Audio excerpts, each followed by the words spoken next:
Heart of Texas Cowboy Church, 13909 Highway 377 South. Pastor Dearl Hardy. Today's message, Christian New Year's Resolution.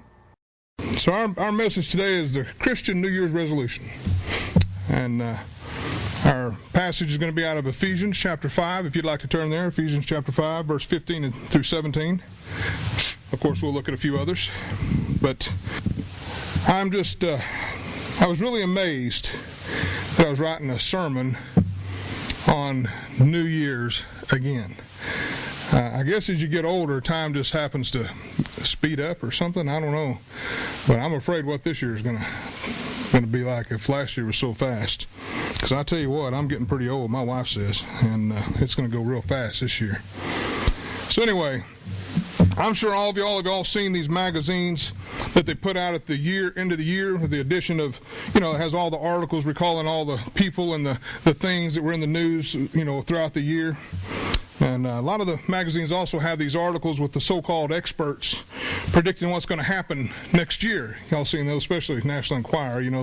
They always got that Bible prediction that Noah's Ark's going to resurface or something. Who knows, But oftentimes they make predictions about the next year, or even into the 10 years from now. And what's funny is a few of those predictions have actually proven to be pretty accurate in the past. Good guessing, I would say. But most of those predictions couldn't have been any further from correct.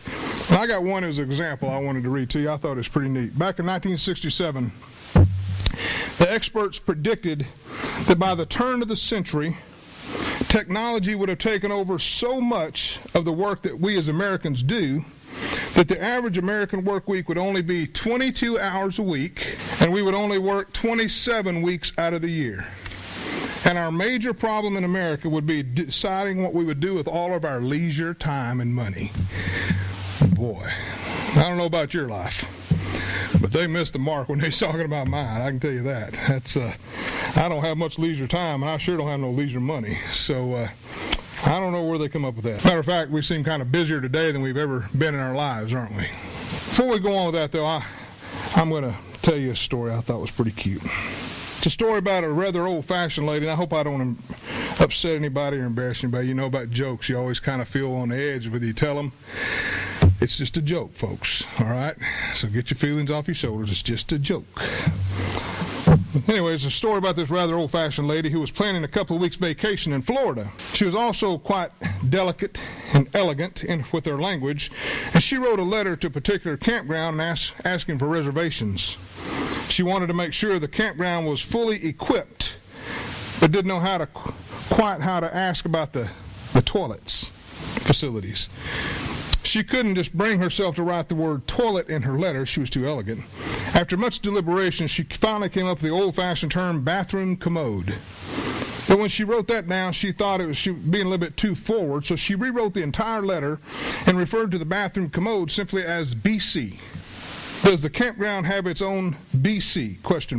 Is actually what she wrote. The campground owner wasn't old-fashioned at all.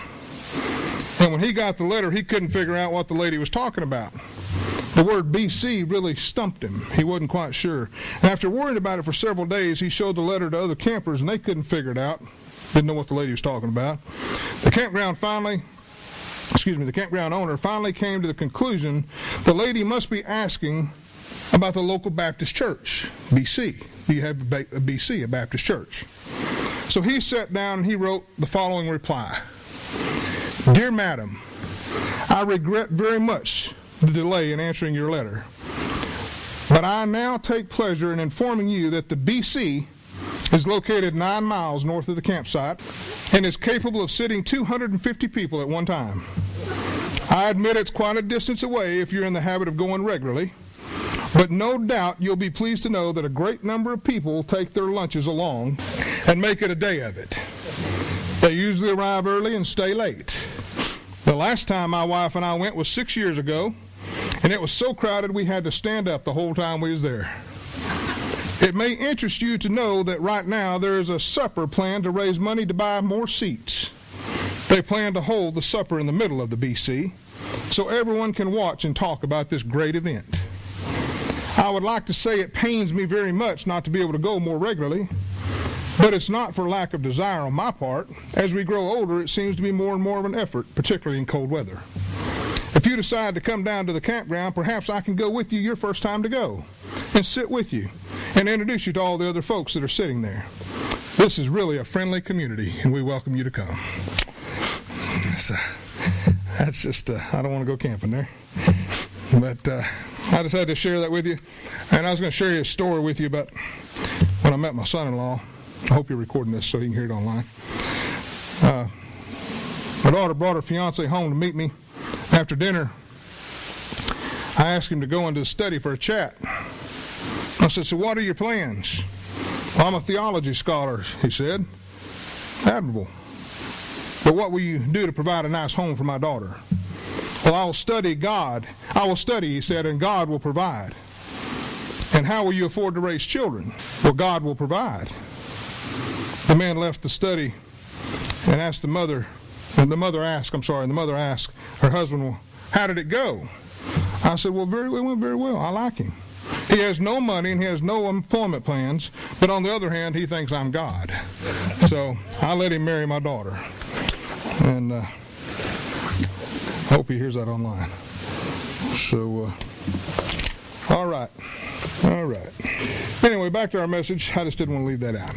So, anyway, we're more busier today than we've ever been, or more busier, is that a word? Ooh, boy, I need to go back to school. We are busier today than we've ever been, and seems like we're always in a hurry. Matter of fact, we talk fast, we walk fast, we eat fast, and after we get that last bite of food in our mouth, it usually seems like we're standing up already saying, excuse me, I enjoyed the meal, but I've got to go do such and such. We're already out the door, chewing the last bite. So here we are now at the beginning of 2013, and I wonder, as I was writing this last year, how will we do this year? Will we be just as busy this year? Will we make better use of our time maybe and not always be so jam-packed in our schedule? I doubt it.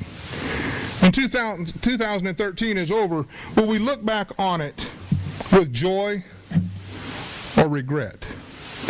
Will we be looking into the future with anticipation or with dread? There's a passage of Scripture that I believe can help us as we go forward in 2013 if we'll just listen to it. And that's there in Ephesians chapter 5, verse 15 to 17. And it says, be very careful then how you live, not as unwise, but as wise, making the most of every opportunity, because the days are evil. Therefore do not be foolish, but understand what the Lord's will is. I think in this passage here, the Apostle Paul presents some important lessons that we need to consider. And first of all, it says that we need to be very careful how we live because our time on earth is very limited. The psalmist wrote in 39:4, it says, show me, O Lord, my life's end and the number of my days. Let me know how fleeting is my life. And in chapter 90, verse 10, it says, the length of our days is 70 years or 80. If we have the strength, they quickly pass and we fly away. Now, I know for some of the younger folks, 70 or 80 years sounds like a long, long, long time, doesn't it? Matter of fact, as I was writing this, I could remember the time when I thought over 40 was old as dirt. I suddenly have a different view about that now. I just want you to know. I don't quite feel the same way. I guess our view is kind of relative to where we're standing, isn't it, in life? I mean, for example, when we're teenagers and we're in love and we're sitting out there talking in the car for an hour or two, seems like a blink of an eye, doesn't it? But for the parents sitting inside wondering what's going on inside that car for that 2 hours, it's like an eternity, isn't it? Depends on where we're standing. The psalmist also tells us to number our days so that we will develop a heart of wisdom. A few years ago, People magazine published an article entitled Dead Ahead. In the article, it talked about a new clock that keeps track of how much time you have left on earth, how much time you have left to live. Now, they average the lifespan at about 75 years old for men and about 80 for women. And you buy the clock and you put in your age and your gender, and it tells you how much longer you have, and it counts down each day how much time you have left. Clock sold for $99.95. Now, I personally wouldn't have bought one. But it is kind of an interesting idea if you think about it. I mean, isn't that what the psalmist told us to do? Number our days. That's what he said. When I read the article, though, I had to do it. I got the calculator out, and I thought, well, just how much time would I have left? And when I realized I had just a little over 9,000 days left, why would I buy that clock to remind me of that every day and watch that number get smaller and smaller and smaller? I think I'd have got a refund on my clock. But that's according to that clock how much time we have left. The truth is, we have no guarantee of one more day at all, do we? None of us. None of us are guaranteed one more breath. In fact, the Bible tells us to not even count on tomorrow, because tomorrow may never come, for you or for me. All we have that we're certain of is what? Right now. Right now on this earth. So our time on earth is valuable because it's very limited. Secondly, Paul tells us that we must make the most of every opportunity. And he gives the reason. He says, make the most out of every opportunity. Why? Because the days are evil. Boy, he was right. Jesus said that Satan was a robber and a thief. And one of the things that he tries to rob from us and steal from us is our time. Because time is a precious possession. Just think about this. Think about the time that is wasted sinning. Think about how much time is wasted in all these bars, all the casinos, wasted committing adultery, cheating on someone, on your spouse or your children. Think about the time wasted gossiping, spreading rumors, hurting other people. Or think about all the time wasted when we have to worry about the consequences of all those sins. All the worry when the adultery catches up with us. Or when all the nights at the bars catches up with us and takes its toll on our life. Think about all the wasted time that those consequences cause in our life. Satan is a thief and a robber. He comes into your life to steal, kill, and destroy. But you know what? It's not just sin that demands our time. Sometimes even good things can make demands upon our time as well, can it? I mean, remember when Jesus went to the home of Mary, Martha, and Lazarus, and he sat down to teach, and Mary was sitting at his feet there, just soaking in every single word that he said. Meanwhile, Martha was out in the kitchen preparing her dinner. Now, you know the story. It's found there in Luke chapter 10. Martha gets upset because Mary's not in the kitchen with her, helping her out, helping fix dinner. So she complains to Jesus, and she says, Lord, don't you care that my sister's left all the work for me? Tell her to help me out. And Jesus says, Martha, Martha, you're worried and upset about so many things, but only one thing is needed. Mary has chosen what is better, and it will not be taken away from her. We only need one thing for sure. Now, Martha, was she committing any sin by cooking dinner out there in the kitchen? No, of course not. But here's the problem. She was so preoccupied with what she thought she needed to be doing that day that she didn't even take time to realize that Jesus Christ was sitting in her living room. She was so preoccupied with her own plan, she missed God was sitting in her house. That's the same mistake you and I make every day, isn't it? We get so caught up in the here and now, so caught up in the things that we feel that we have to get done today, we fail to deal with the eternal things that we need in our lives, the things that will last forever and ever. We get so caught up in spreading gossip and rumors about the pastor or the lay pastor or the little lady on the back row, and eventually we stop coming to church, stop worshiping God. We get so caught up in going to work or doing other things that we stop going to church. Next thing, we stop praying, we start reading the Bible, we start living life for our own desires, and we fall away from God. We fail to deal with the eternal things in our life that our lives need. Richard Swenson was a medical doctor, and he wrote a book in which he discussed one of the major problems of our day. And he discusses anxiety and stress. He calls it overload, and says that people are just plain overloaded in life today. We're overloaded with commitments. We've committed ourselves to go here and to go there and to take part in this activity and that activity. As a result, we soon meet ourselves coming and going because we're overloaded with commitments. We're also overloaded with possessions, he says. Our closets are full. Our garages are overflowing. We've gone into debt or spent every penny that we have, paying for all these things that we just must have. And now we're worried that somebody's going to come along and steal them from us. We're overloaded with possessions. Third, we're overloaded in the area of work. We get up early, some of us. Drive however far we have to each morning. Experience an unbearable working condition. Because we have to if we're going to pay for all that stuff we got and get all that other stuff we got to have, right? We just have to. Then there's the information overload. He said as a doctor, he has to read over 220 articles a month just to keep up with all the changes in his profession. And I bet it's about like that as an attorney. I bet there's laws and case laws and articles that come out that you just have to nonstop keep up with it. And now with the internet, there's the information highway, or superhighway as they call it. But the problem is that we can't absorb it all. So we're overloaded in this area too.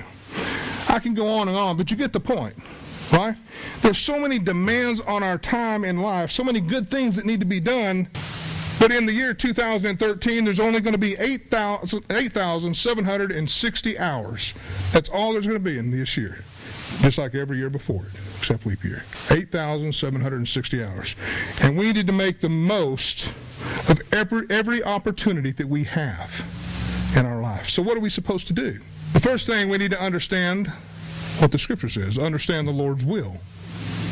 We have to understand His will. Paul tells us, do not be foolish, but understand what the Lord's will is. That's the first thing. Now, what do you think God's will is for you in this coming new year? Do you think He wants your mind to be so saturated with worries and anxieties that you can't think about spiritual thoughts? Yes or no? Do you think that's what He wants? No. Do you think He wants your calendar to be so jam-packed that you don't have time for the truly important things in life? The things He thinks are important, not you. What do you think God's will is for you this year? I want to make a couple of suggestions for you to consider. First of all, you need to establish your priorities in your life. Before you start this year, I want you to establish your priorities in your life. Now, I'm assuming that since you're here this morning, you believe God should be part of your life. But when you begin to establish your priorities, you have to decide where He stands in your list of priorities. So ask yourself, who or what is the most important thing in my life? What's the number one priority in my life? Now, I'm hoping that your answer will be my relationship with God through Jesus Christ is my number one priority. If not, please meet me after church so we can have a discussion about priorities in life. God should be your number one priority in life. If so, you put Him at the top. And then you say, this number one priority in my life is going to influence all my decisions, all of my scheduling, all of my relationships with other people.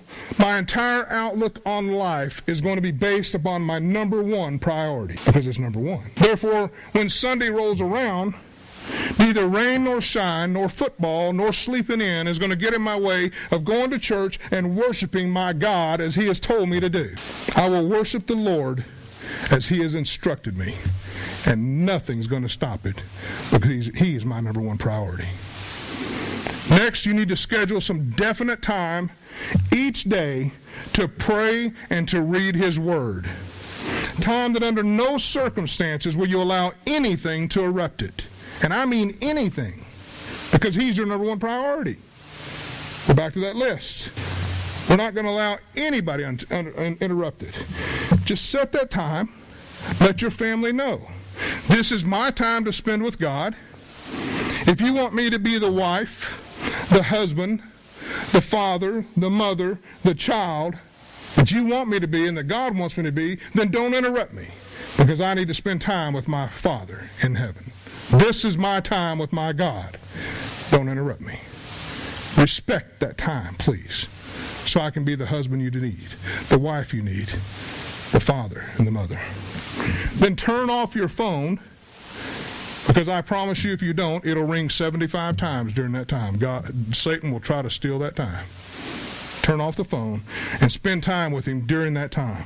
And during that time, pray for yourself. Pray for your family. Pray for the people around you. Pray for the church. Pray for the missionaries that are out there sacrificing their lives, serving God around this world full time, all over. Pray for everything without ceasing, just as God has told you to do, with prayers and thanksgiving and petitions. And you'll be blessed if you'll do that. You'll see your faith grow in God like never before. Now, I've got a request for all of you. I want you this year to start. I want you to get a journal. And I want you to write down a prayer journal.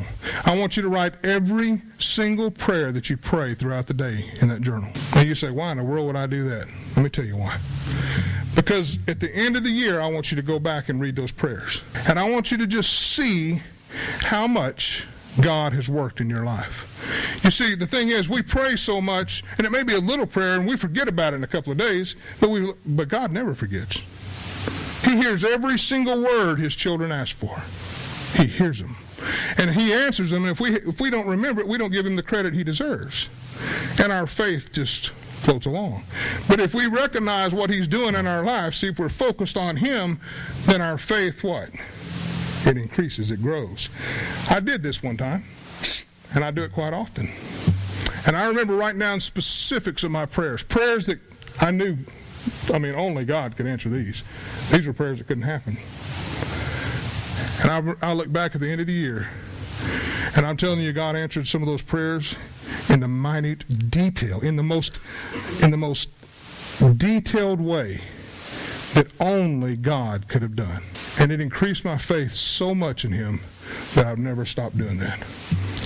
I write down my prayers, and I go back and look at them, and I stand in amazement at what my God does in my life. I'm telling you, if you want to increase your faith, write down your prayers. At the end of next year, you go back and just read. You'll never stop that. Because you'll see things that you're going to look at and go, I don't even remember praying that. But he answered every bit of it, exactly what I asked for.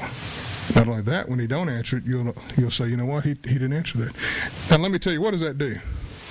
It helps you understand his will for your life, doesn't it? See, a lot of times we say, well, what does God want in my life? Well, when you look back in the years, what he's done and how he's answered your prayers, he sure shows you a path that you need to go down. Trust me. It'll increase your faith like you've never experienced. God never forgets your prayer. Number 3, spend time with your family. Spend time with your family. Every husband ought to have a date night with his wife. Notice I said with his wife. Okay? A date night with your wife. And every wife should have a date night with her husband. And it should always be just like that, only. Okay? And when whether you go to a restaurant, whether you do it at home, whatever it is, turn off the phones, make sure there's no interruptions, and spend life together during that moment and grow your marriage. Enjoy each other. Focus on each other. You need to do that to grow your marriage. If you don't, life gets in the way. And trust me, the devil's out there to do what? Steal, kill, and destroy. Next, spend time with your children. Now, that does not take the place of spending time with your spouse if you do it all together. Spend special quality time with your children. Each child. Let them know how special they are in your life. I don't care if they're 2 or if they're 42. Spend time with them. Every moment we have on this earth is so precious. Don't take it for granted. Spend time with them. Your kids are growing so fast. It's not long before they're off in Hawaii and you don't get to see them for the next 3 or 4 years. Doesn't take long. Every moment with them it should be cherished. So make sure you spend quality time with them. So your list should first read God, spouse should read second, and children should be third. Now, believe it or not, there's a lot of families that have that mixed up. There's a lot, I've heard a lot of mamas say, my children come first in my life. If they do, you're wrong. God comes first, and your husband or your wife comes second, and your children come third. Why? Because without God, you don't have no spouse anyway. And without a spouse, your children are broken. So let's get your priorities straight so that we can fix the homes and our families in this country and hopefully put some morals back on the streets in our society. It starts in the home. It starts right here. And there's a lot of preachers out there that are afraid to talk about it. I'm just telling you, that's reality. It's God, your spouse, and your children. In that order. All right? Next, most of us have to work, don't we? Unfortunately. And I think as Christians, we ought to be good workers. When someone hires a Christian, they ought to know that they're getting someone who will give them an honest day's work and not cheat them. Because we're Christians, we have a responsibility to the Lord to honor Him in every single thing that we do, including at work. And there's a lot of folks that they really don't think about that. When they get to work, they just act like everybody else. That's where you're supposed to preach your loudest sermon. All day long, wherever you're at, you preach by the way you live your life. That could be the loudest sermon anybody in your office ever hears. So preach it right. So, first of all, this year, establish your priorities. And then what? Then learn how to live today according to those priorities. The two greatest enemies of time are the regrets for the things that we did in our past and the anxiety about what's going to happen to us in the future. We worry so much and take so much time worrying about what happened yesterday or what's going to happen tomorrow. Many of us are either living in the past worrying about what we did or didn't do, or we're living in the future worrying about what we have to do or don't want to do. In fact, many of us are engaged in the I wish it was game. I wish it was next week. I wish it was next month, or something similar. Kids go to school today saying, boy, I wish this day was over. We go to work, say, I wish this day was over. I wish it was the weekend. I wish it was the holidays. I wish... Gary Freeman tells about a girl who went to college, and she just hated it. She hated college, but she told herself, if I can ever get out of college and get married and have children, I know I'm going to finally be able to enjoy life. So she stuck with it. She went to classes every day and finally graduated from college. She got married, had children, discovered that the children were a lot of work. So she told herself, if I can just get these kids raised, then I'll be able to relax and enjoy life. But about the time the kids were entering high school, her husband said, guess what? We don't have enough money to send our kids to college. I guess you'll have to get a job and help out. Well, she didn't want to, but she knew it was the right thing. They needed the money. So she went to work, and she hated it. But she told herself, if I can just get these kids out of college and get all these bills paid, I can quit working and really enjoy life. Finally, the last child graduated from college, and all the bills were paid. She walked into her employer and said, I quit. He said, oh, you don't want to quit right now. If you stay with us just for another 8 years, you can get the best pension that you've ever thought of for the rest of your life. She thought, well, I don't want to work for another 8 years, but there's all that money out there. I really couldn't turn that down, this opportunity. So she worked for another 8 years, and she said, if I can just finish this 8 years, then I can quit and retire and enjoy life. And she finally got to quit with her husband all at the same time. They sold their home and bought a little retirement cottage. In the final days of their lives, they sat down on the swing in their front porch and looked at the family picture album and dreamed about the good old days and wished, what if I'd done this? What if we had done that? I wish we could go back and spend more time enjoying those days. They wished they'd enjoyed their kids when they were young and all the things that they missed in life while they were wishing for it to go away. Folks, don't be like that woman. I tell my kids all the time, set your goals for the future, no doubt. But don't be so focused on reaching the goal line that you don't enjoy the journey along the way. Enjoy the journey of life, the good and the bad. And make sure you stop and smell the roses on the way. God has a beautiful path for each one of us. Don't be so focused on tomorrow that we miss today. Someone said, life is what happens to you while you're making plans to do something else. True, isn't it? Think about it.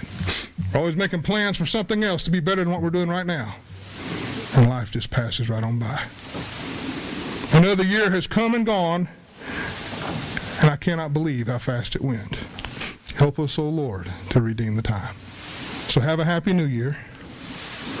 And during this next new year, may you have enough happiness to keep you sweet, enough trials to keep you strong, enough sorrow to keep you human, enough hope to keep you happy, enough failure to keep you humble, enough success to keep you eager, enough friends to give you comfort, enough wealth to meet your needs, enough enthusiasm to make you look forward to tomorrow, and enough determination to make each day better than the day before. And Lord, help us use all 8,760 hours of this year the wisest way we can to glorify you. Romans chapter 13, verse 11 and 12 says, "The hour has come for you to wake up from your slumber, because our salvation is nearer now than when we first believed. The night is nearly over. The day is almost here. So let us put aside the deeds of darkness and put on the armor of light." Walk through this year with that scripture right there. And Happy New Year to you all. Once the clouds rolled back and there stood Jesus Christ in all his glory, and I realized the saddest eyes I'd ever seen were looking straight at me.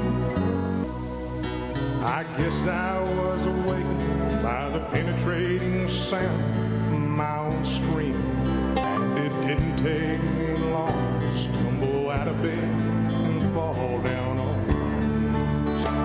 As tears rolled down my face, I cried, "Dear God, I'm thankful I was only dreaming. If I never go to hell, it'll be because you scared